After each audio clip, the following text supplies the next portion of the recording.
Coming up on Arirang News, the U.S. Federal Reserve cuts its policy rate by a quarter percentage point. Widely expected, but investors are underwhelmed, and the Fed, it seems, is divided about its next move. A boycott of Japan by South Korean consumers puts a major dent in Japan's exports to Korea and its travel industry. Japan's exports were down last month, and it posted another trade deficit. And South Korean President Moon Jae-in will have a one-on-one meeting with President Trump when he's in the U.S. next week. That'll be on the sidelines of the UN General Assembly in New York. It's 4 p.m. here in Seoul. Thank you for tuning in to our afternoon newscast. I'm Devin Whiting. President Moon Jae-in will have his 9th one-on-one meeting with U.S. President Donald Trump next Monday, the 23rd, on the sidelines of the UN General Assembly in New York. According to the Secretary to the President for Peace Planning, Choi Jong-gun, in a briefing on Thursday, the leaders will discuss ways to achieve denuclearization and peace on the Korean Peninsula, while also working to upgrade their bilateral ties. The two sides plan to discuss measures to achieve complete denuclearization and lasting peace on the Korean Peninsula and various ways to strengthen the South Korea-U.S. alliance, as well as regional issues. Peace will also be the focus of his keynote speech on the 24th, in which President Moon will call for the international community's continued support for the peace process. During his trip between the 22nd and 26th, the president will also sit down with the leaders of Poland, Denmark, Australia, and UN Secretary General Antonio Guterres. South Korea's Unification Ministry held an event this morning to celebrate the one-year anniversary of the summit between President Moon Jae-in and North Korean leader Kim Jong-un, held last year in Pyeongyang. It was held at the Office of Inter-Korean Dialogue in northern Seoul. Senior government officials attended the event, including Seoul's Unification Minister Kim Yeon-chul. Kim said Seoul will closely coordinate with Washington for the upcoming working-level negotiations between North Korea and the U.S. and will keep its channel with the North open. We now know who will be replacing former U.S. National Security Advisor John Bolton to become the 4th person to occupy that post under President Trump. Unlike his apparently testy relationship with Bolton, Trump says with this official he has very good chemistry. Kim Mo-gyun has more. President Trump has selected Special Envoy for Hostage Affairs at the U.S. State Department Robert O'Brien as his new national security advisor. Taking to Twitter on Wednesday, President Trump said he was pleased to announce O'Brien had accepted the promotion. Speaking to reporters after getting the nod, Trump praised O'Brien for doing a very successful job as a hostage negotiator, adding he believes he will continue to do well working closely with him in the White House. Through hostage negotiation, I got to know him very well myself, but also a lot of people that I respect rated him as their absolute #1 choice. So, I think we have a very good chemistry together, and I think we're going to have a great relationship. He is a very talented man. O'Brien said it was a privilege to take on the role and highlighted his support for President Trump's America First and Peace Through Strength policies. Robert O'Brien is an attorney from L.A. who has served as a foreign policy advisor to several Republican presidential campaigns. He previously served in several State Department positions, including as an alternative representative to the UN General Assembly in 2005 under the Bush administration. He will be Trump's 4th national security advisor, replacing John Bolton, who the president fired last week. Trump said he and Bolton strongly disagreed on a number of foreign policy issues, including on North Korea and Venezuela. As Trump's top advisor on national security, O'Brien will be tasked from tackling everything from immigration policy, heightened tensions on Iran, and will also influence Washington's next moves in its stalled denuclearization talks with North Korea. Kim Mo-gyun, Arirang News. America's top official on East Asia is sounding positive about the idea of holding reunions for Korean Americans and their long-lost families in North Korea. The Assistant Secretary of State for East Asian Affairs, David Stilwell, was testifying Wednesday to the Senate Foreign Relations Committee, where he said reunions with Korean Americans would be a great idea and said he would pass it on to the U.S. Special Representative for North Korea, Stephen Biegun. Stilwell was responding to Democratic Congressman Brad Sherman, who suggested in the hearing that the Trump administration should pursue a reunion, saying nearly 100,000 Koreans in the U.S. have relatives in the North they haven't seen since the war. There have been numerous delays over the years in returning to South Korean control military installations now being used by U.S. forces. With the South Korean presidential office calling for more urgency, the U.S. military says it's making progress. EG1 reports. U.S. Forces Korea says it's ready to promptly return some of its military bases in the country as requested by the South Korean government. In a statement Wednesday, the USFK said 15 of its 26 military installations in South Korea have already been cleared out, which includes the 4 sites specifically requested by Seoul. They are Share Range, Camps Eagle and Long, and parcels of Camp Markit. Their return has been slow due to the need to clean up the polluted land.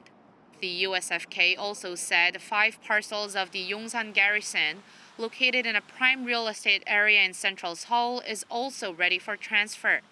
This comes as South Korea's National Security Council said last month that it will expedite work on transferring 26 U.S. military bases within the country to Camp Humphreys in Pyeongtaek, Gyeonggi-do Province, and take back the Yongsan garrison within the year. Under several agreements, the 2 sides have been working to relocate all U.S. military bases to Pyeongtaek. So far, 54 of the 80 USFK military bases in South Korea have been returned to South Korean control. There are some critics, however, who say the U.S. forces' move is related to Seoul and Washington's frustration with each other over South Korea's recent decision to terminate its military information sharing pact with Japan due to its loss of trust in Tokyo. Meanwhile, South Korea's Foreign Affairs Minister Kang Kyung-hwa will tour Camp Humphreys and Osan Air Base on Friday. The ministry says Kang meant to visit the soldiers earlier to encourage them, but she hasn't had the chance until now. She will meet with USFK Commander Robert Abrams to reaffirm their strong alliance and emphasize the need for close coordination for peace and the denuclearization of the peninsula. They are also expected to touch upon the upcoming negotiations on their defense cost-sharing deal for next year. With Seoul and Washington expected to resume those talks soon, it remains to be seen if or how the prompt return of the military bases will affect those negotiations. 이지원, Arirang News. South Korea remains on high alert for African swine fever since a second case of the disease was confirmed Wednesday at a pig farm near the inter-Korean border. Fortunately, no new cases have been reported over the past 24 hours or so. However, the government does plan to cull around 1 million pigs as a precaution, including those from the second farm and others within a 3-kilometer radius of it. A 48-hour nationwide lockdown on all pig farms was lifted as of 6:30 a.m. Thursday, but there's still a ban on pork shipments from 6 tightly controlled zones for the next 3 weeks. At Incheon International Airport, a 24-hour emergency quarantine team is inspecting baggage more closely. The origin of the outbreak is still unknown. African swine fever is highly contagious and fatal to pigs, but does not affect humans.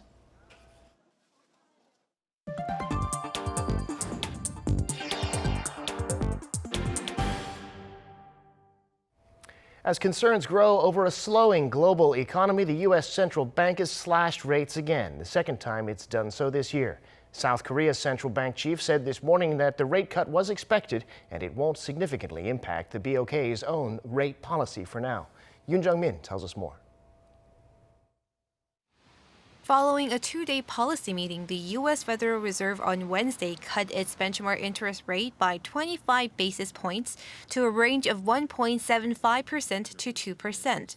The cut comes just 7 weeks after the Fed went ahead in July with its first rate cut in 11 years. Today, we decided to lower interest rates. As I will explain shortly, we took this step to help keep the U.S. economy strong in the face of some notable developments and to provide insurance against ongoing risks. Fed policymakers voted 7-3 in favor of lowering rates. With a lower unemployment rate and improving consumer sentiment, some saw the U.S. economy as on the road to recovery, while others focused more on downside risks, such as the U.S.-China trade spat. I think the impact of the rate cut this time round is surely the pressure. Surely trigger the inflation pressure goes up, reaching the 2% of Fed target rate, and also for business fixed investment, rate cut is quite a good news for U.S. economy and also the exports. At a press conference Wednesday, Powell says further cuts would be appropriate if the economy does turn downward, but suggested he doesn't think the Fed needs to keep cutting rates. The Fed's Monetary Policy Committee was also divided over further rate cuts. Of all 17 policymakers, 7 expect a third rate cut this year, 5 see the rate remaining unchanged, while another 5 expect a hike. However, President Trump, who has been pressuring the Fed to take more sweeping cuts, slammed the decision, saying Fed Chairman Jerome Powell and other Fed policymakers had again failed to meet his expectations. Bank of Korea Governor Lee Ju-yeol said the Fed's rate cut happened as the market had predicted. Lee told reporters on his way to work Thursday morning that the decision overnight would not significantly change the BOK's monetary policy. When it comes to rate cuts by the Bank of Korea, Lee said it's important to monitor external risks, such as the U.S.-China trade war and rising tensions in the Middle East. Yoon Jung-min, Arirang News. It's time now for an in-depth look at the market news today, and for that I'm joined on the line by Mr. Daniel Yu, global strategist at Yuanta Securities. Mr. Yu, thank you for coming on today. Thank you for having me today. So the Fed lowering rates by 25 basis points. This is just 2 months since the last cut. Why, and what reaction was there in the markets today? Yes, as you said, the central bank announced that it is taking down its benchmark overnight lending rates to target range of 1.75 to 2%, cutting by 0.25 percentage point. There have been some arguments in terms of whether the Fed were able to cut the interest rate because the inflation number, particularly the core inflation numbers, were jumping up to 2.4% rate, as well as the domestic sales numbers were coming in very strongly, above the expectation by almost twice the number of expectations. So all that was putting some negativity whether or not the Fed was able to cut the interest rate. But luckily, Fed was able to cut the rate by 0.25%. According to the Fed's dot plot of individual expectations, 5 members thought that FOMC should held its previous range of 2 to 2.25%, and 5 approved the 25 basis point cuts, and 7 favored at least one more cut this year. So all in all, it seems that there are the split between Fed members in terms of whether continuation of additional cut will be needed or not. In any case, Fed Chairman Jerome Powell seems to be maneuvering the market quite well and saying that if necessity rises due to the U.S.-China trade dispute, then they will act quite aggressively if things are needed. But for the time being, it seems that the overall numbers seem to be fairly stable. Therefore, he doesn't think that additional cut might not be needed in the future. So in any case, because of that, the market seems to be kind of muted in terms of the reaction. Yeah, muted is what it looked like on Wall Street Wednesday. Stocks were mixed there. Asian markets today are a bit higher, including Korea's. Take us through the action there. Sure. In terms of Japanese market, it paired quite a bit of gain, and the yen climbed after the Bank of Japan left the policy setting unchanged, which is indicating that Japanese economy seems to be fairly stable. However, the Australian dollar slumped after the unemployment ratios were rising. That kind of put some pressures.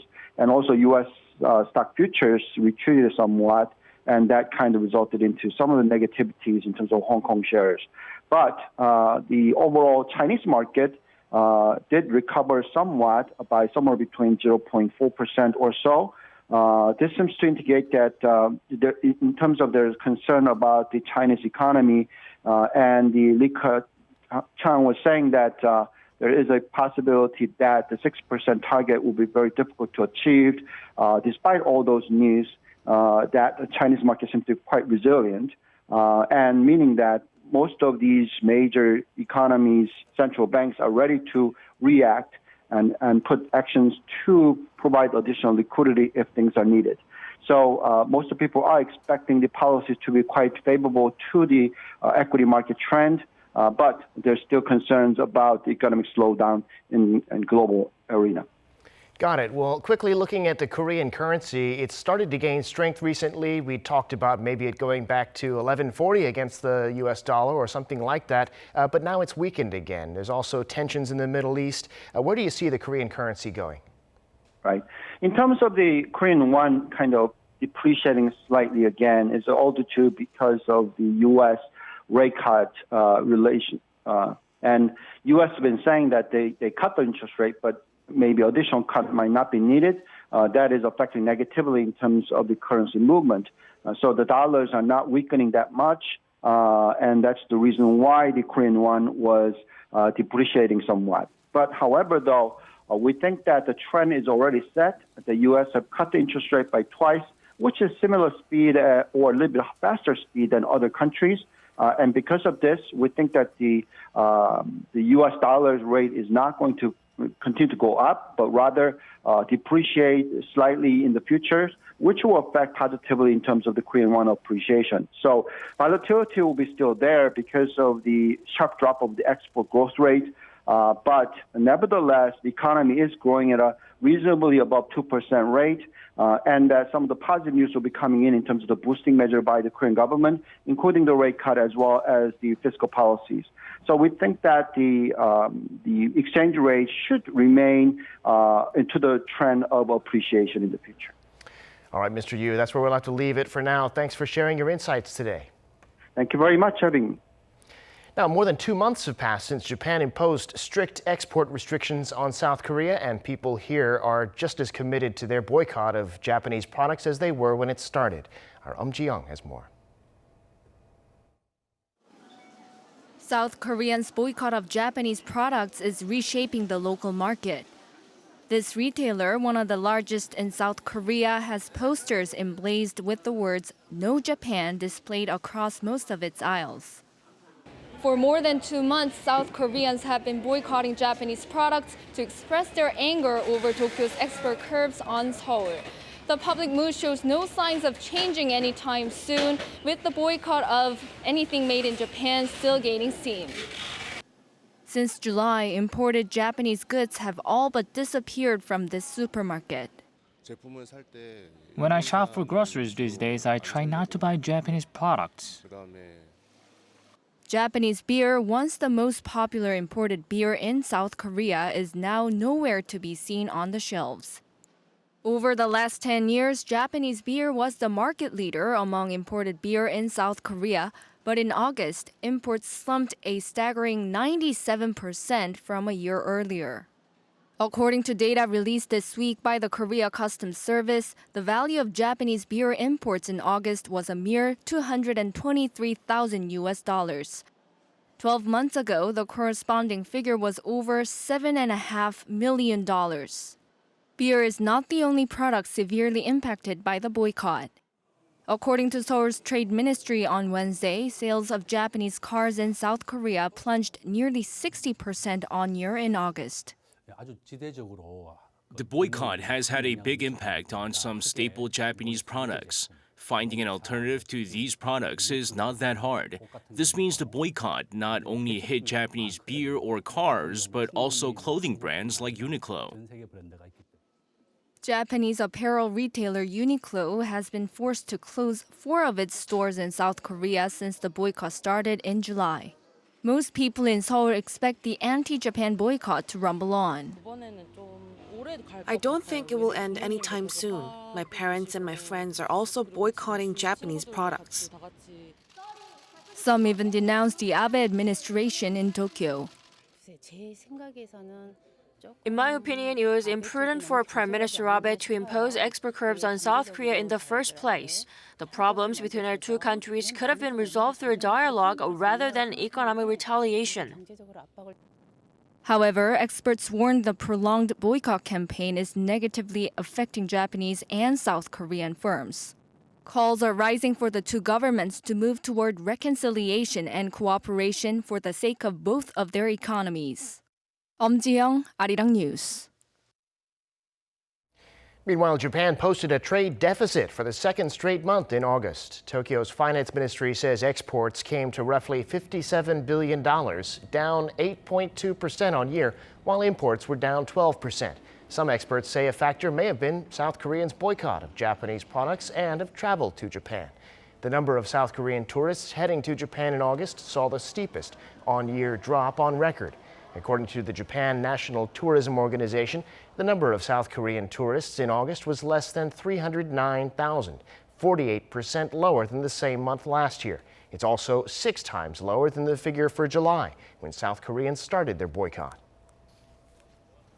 Samsung Electronics is expected to consolidate its leading position in the global DRAM market this year. A report from analysts at IHS Markit projects Samsung Electronics accounting for 47% of global DRAM market share in the third quarter, up from 43% in the second quarter. Samsung saw its market share grow in the first half of the year, and its third quarter projections will only widen its lead over second place SK Hynix. Samsung in the third quarter is also expected to maintain its leading position in NAND flash memory chips with 39% of the global market share. If you're in Korea, you'll soon have a great chance to immerse yourself in art. It's the annual Korea Art Week, starting for a 5th year next Wednesday under 2 themes, which are Let's Go to the Gallery and Let's Buy Art. So as you can imagine, there'll be a lot of pieces for sale. Min-sun has the details. The 2-week-long Korea Art Week starts on September 25th and looks to encourage people to get closer to the arts. Previous events had focused on exchanges and networking among artists, but this year's event aims to encourage visitors to participate themselves and enjoy art. Some 200 art museums and galleries across the country, including National Museum of Modern and Contemporary Arts, are taking part in Korea Art Week and are offering discounted admission and special programs. Museums will also offer sideline events called Night at the Museum, ranging from music performances and film screenings to cooking and arts and craft classes. In addition to free admissions to our museums, we'll offer various different things, including a novel reading event, an outdoor marketplace, and a classical music performance. Since it's autumn, I hope many people enjoy Art Week. The signature program is the Art Travel program, in which participants can check out several art galleries in a single day.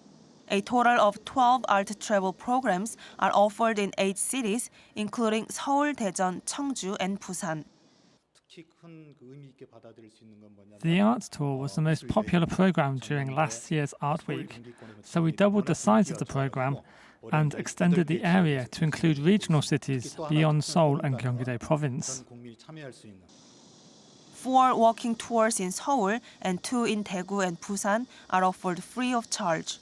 There are also 6 bus tour programs, which cost between 2,000 won and 10,000 won, or around $2 to $8 per person. Also, to encourage people to not only enjoy art, but to buy and own art pieces, a number of art marketplaces and an art fair will be held. The 18th Korea International Art Fair runs from September 26th to 29th at the COEX Convention Hall in southern Seoul, with over 170 participating art galleries from Korea and other countries. 6 art marketplaces in 5 cities will also offer artwork, mostly by Korean artists, at a relatively low price.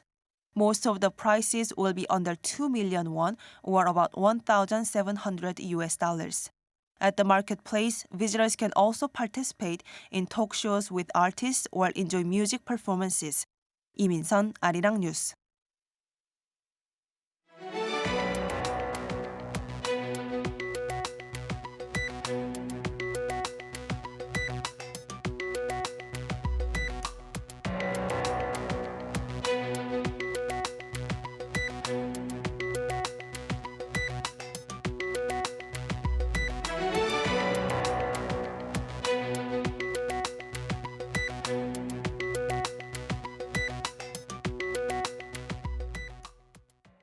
And that brings us to the end of this newscast. Thank you for watching. More live news coming your way at 7 p.m. Korea time.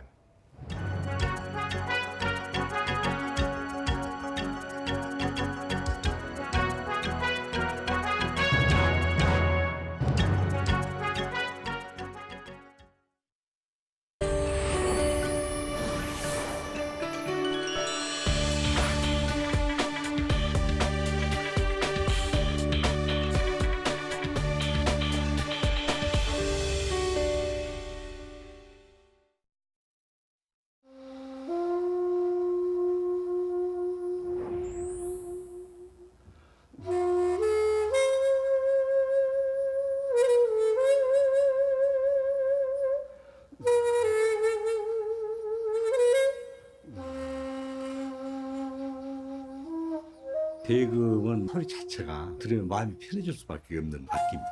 이 소리를 듣는 순간 그 자기 하 단전까지 그 소리가 파고 내려간다 그래요. 그래서 마음이 편해지고.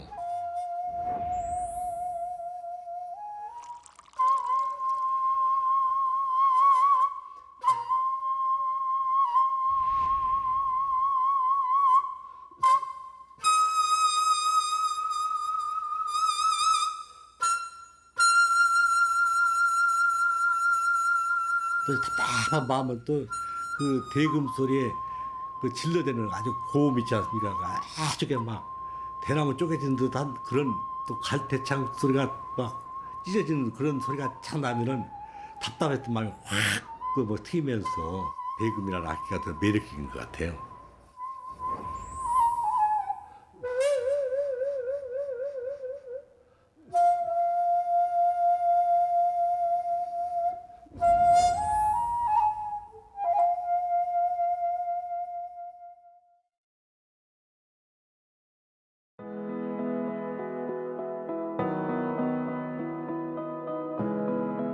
I had drawn while I was in Korea in 2017, and it's just inspired from random moments while I was traveling in Seoul. This is my own grandfather on my father's side.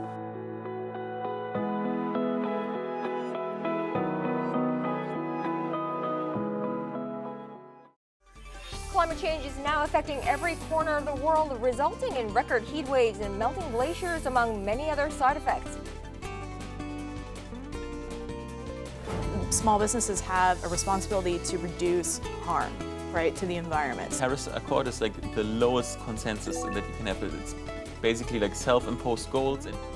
This week's edition of Foreign Correspondents, we sit down with our panel of journalists and an expert to take a closer look at the various factors that are contributing to climate change and what we can do to stop it. Tune in to find out more.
The cow was the animal that led the agricultural revolution in human history.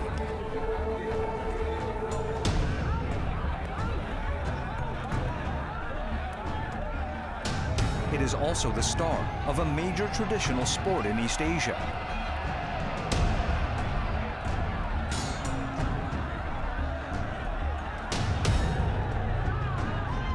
Gone is the softness in their eyes.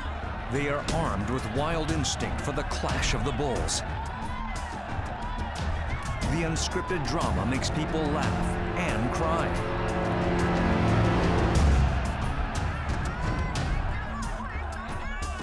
Let's head to southern Thailand for a taste of the traditional bullfighting.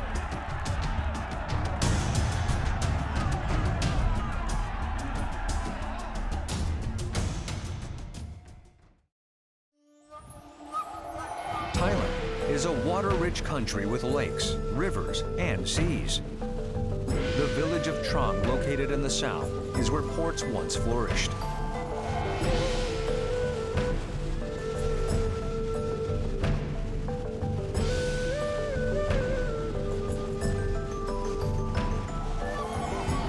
지금 태국 남부에 있는